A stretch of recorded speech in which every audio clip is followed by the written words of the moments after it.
नमस्ते। आँख के ऊपर मोबाइल के रेडिएशन के होखे वाला दुष्प्रभाव से बचे खातिर आ ओकर ट्रीटमेंट में हमनी के का कई सकतनी जा। सबसे पहला बात कि मोबाइल के दुष्प्रभाव कैसे भइल भाई। मोबाइल तो हमनी के बनल हुए कम्युनिकेशन खातिर, डिस्टेंस कम करे खातिर।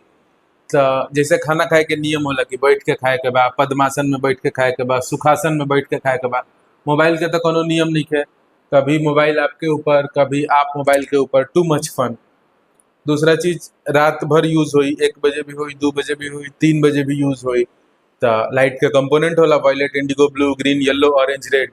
अब जब भी आँख के ऊपर पड़ेला रेडिएशन तो बॉडी के बायो मैकेनिज्म जौन बा ओकरा समझ में ना आवेला कि दिन भइल बा कि रात भइल बा, सनसेट बा, सनराइज बा, का बा। तो पूरा स्लीप साइकिल डिस्टर्ब हो जाला। स्लीप साइकिल डिस्टर्ब हो गईल, हमनी के ग्रहणी पेट मज्जा से संबंध बा उ गड़बड़ हो गईल, डाइजेशन गड़बड़ हो गईल। तो क्वालिटी ऑफ लाइफ सब्सिक्वेंटली खराब हो जाला। हमनी के का कह सकत नहीं जा, वीडियो तो ट्रीटमेंट के ऊपर स्टार्ट कर रहनी जा। तो ट्रीटमेंट में हमनी के सुबह उठनी जा तो सबसे पहला चीज करनी जा कुल्ला। तो कुल्ला नहीं भरे के पानी लेके मुंह के फुला लेवे के भाई साहब। और ओकरा बाद 40-50 बार कम से कम स्प्लैश करे के बाद, ठंडा पानी, ताजा पानी आँख के ऊपर 40 बार, 50 बार। सुबह उठत उठत करे के बाद। शाम के सूते के समय का करे के बाद कि पैर के ठंडा पानी से अच्छा से 2-4 मिनट धो के ओकरा में तलवा में तेल के मालिश के सूती जा। मेडिसिन में का ले सकत नहीं जा। मेडिसिन जो बा तो अपना नजदीकी डॉक्टर से ही प्रेस्क्राइब कराई जा। जैसे त्रिफला, सुबह शाम 2-2 चुटकी त्रिफला लियल जा सकता।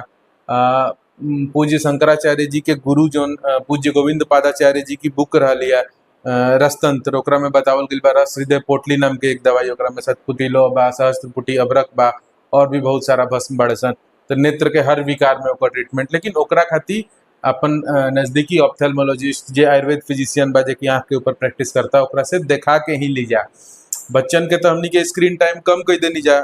बच्चन के स्क्रीन टाइम पेरेंट्स आवे लसन तो कहे लसन कि सर इसको फोन नहीं देते हैं। बहुत अच्छी बात है। अगर उहे नियम थोड़ा बहुत अपनों पे लग जाई 9 बजे 10 बजे रात के बाद और सुबह 5 बजे से पहले, तो हमनी के आँख लंबा चली जैसे पहले के आदमी के चलत रहे। धन्यवाद, नमस्कार।